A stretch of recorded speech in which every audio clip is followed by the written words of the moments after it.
Hey guys, wanted to get you a video update. It's been a while, probably about, I don't know, at least 6 weeks since I've given you guys an update, and I do apologize for that. Life's just been continuing on, and that's not a bad thing when you're dealing with a disease like this.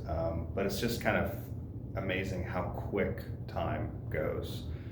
Even when you have a lot that you're wrestling through, it just doesn't stop. So I'm here in the Sunsphere in downtown Knoxville, Tennessee. Got a spot up here a couple weeks ago at the beginning of June. Had been working from home, and that proved pretty challenging with 4 young kids. So it's nice to have a spot where you can get your work done, you can come, read a book, pray, talk to people on the phone. It's just really a blessing. And brother-in-law hooked me up with that. He has an office up here, and we're kind of sharing that and just using it, both of us together, different days, stuff like that. But in terms of where we're at, the Gamma Knife, I gave you guys that update. There's not been real side effects from that.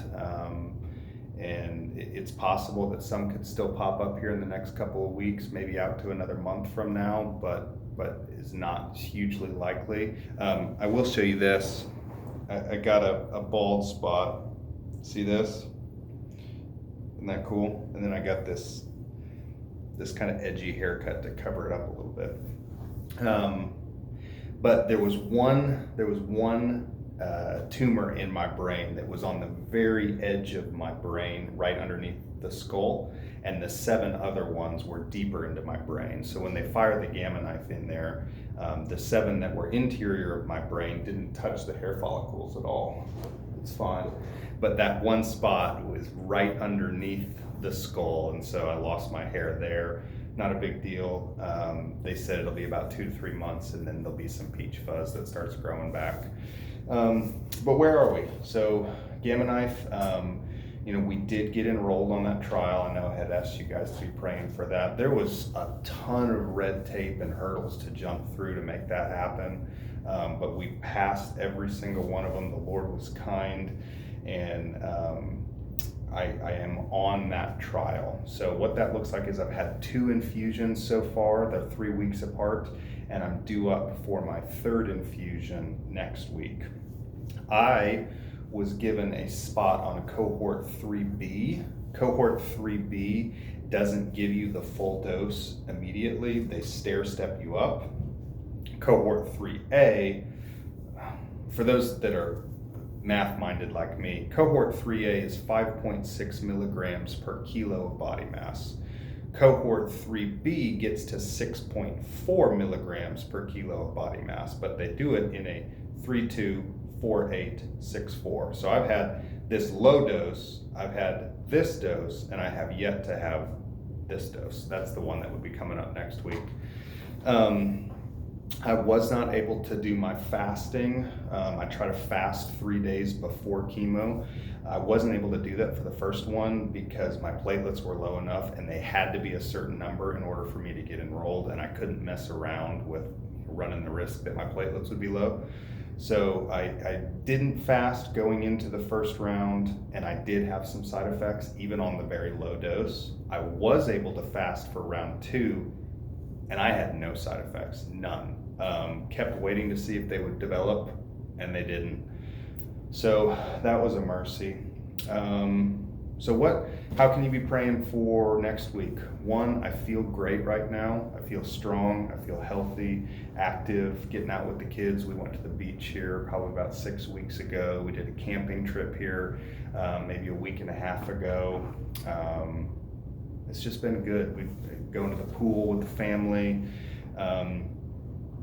So prayers, we don't yet have a scan on this drug to know if it's working or not, and that's what we're going to be doing next week. I have on Monday, I have to get a bone scan, a chest, abdomen, and pelvic CT. So they're just scanning literally from your neck all the way down to your thighs to look at bones, soft tissue, everything like that.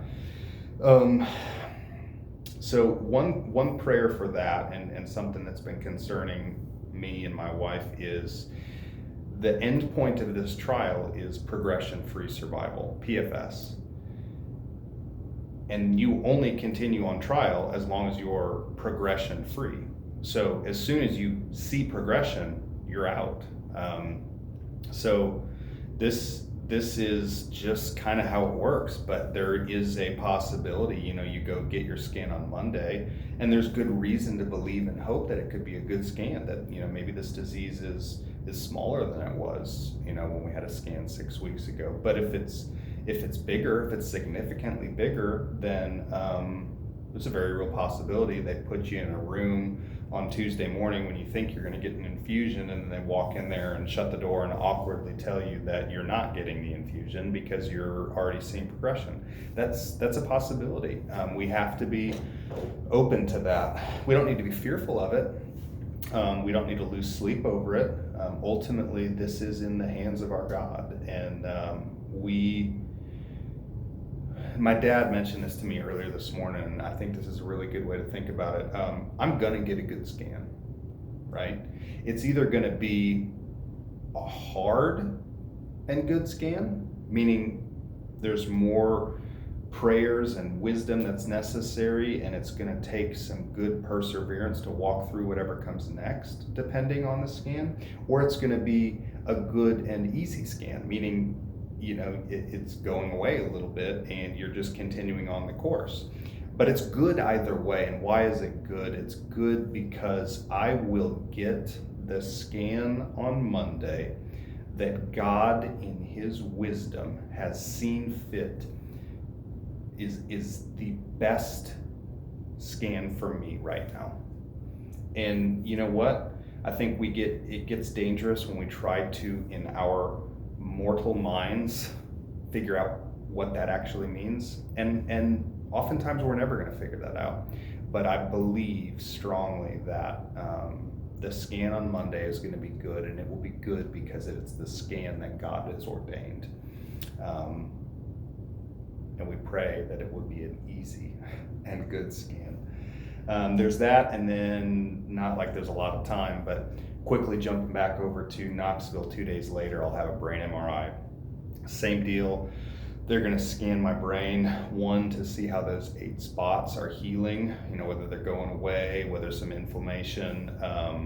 If they're healing well and there's no new disease that's popped up, then they'll just say, awesome, we'll look again in 2 months. But again, there's a possibility that we only treated the 8 spots that were discernible enough to go after. There could have been microscopic small disease in other parts of my brain that we couldn't see on the last imaging sequence. And maybe those have grown enough now to where you do see them. So is it possible that you get a scan and there's 7 more spots? Yeah, it's possible. And if that's the case, if that is the case, the upside here is that I don't think that what happens in the brain will affect their decision for the systemic lung treatment. They're disconnected enough, like the brain follow-up is happening in Knoxville, the other follow-up is happening in Nashville. So if it does pop up in the brain again, we would just do another round of Gamma Knife. Just same procedure as before. You'd go in there, get another scan, get the fancy little nails that go all the way to your skull, and then get that taken care of. So that's what's coming up. You know now kind of what we have going on, and you're wrestling with that and the ramifications of what it means if this all goes south, and wearing that daily, but also parenting 4 kids and trying to be a faithful husband and trying to be a faithful community group leader, and we're building a business, and there's just so much going on. We just need grace. We need wisdom. We need to know and feel the nearness of God. So that's what you can be praying for us. Guys, we're doing well in our souls. I don't see how it's possible, but we are encouraged. I'm encouraged. My wife is encouraged. We do have kind of some exciting stuff to share. You guys have asked. You said, hey, Brendan, we love hearing from you. and getting updates. We would love even more to hear from your wife, and I agree with you wholeheartedly. she's she's a gem. I think she's better at her words and speaking to people than even I am. Maybe hers is more tilted towards writing. She's got a gift when it comes to writing down her thoughts, but she's very talented in front of the camera. So the exciting news would be kind of the things that we have been thinking of and praying on what we want to do together. And it would most certainly include more of this, but her and I together, or at least co-contributors. And it wouldn't be through Caring Bridge. I think the idea would be to have it be a YouTube channel. It would be an Instagram page for the two of us to be contributors to, but a lot more content. And again, we're not going to force feed that down anyone's throat. It's if there's something about our story that you're drawn to, if there's something about us and my wife and our family and our kids that you're drawn to, hopefully you're drawn to the Lord in our discussions, then we'd invite you to follow along. So stay tuned for more information on that. I wanted to keep this short and let you guys know how I'm doing, let you know how to pray, let you know what to expect over the next couple weeks. And it's going to be a good scan. We'll pray for an easy and good one. How about that? Love you all. Hope you have a good rest of the week, good weekend, and fun holiday coming up as well. God bless. Talk soon.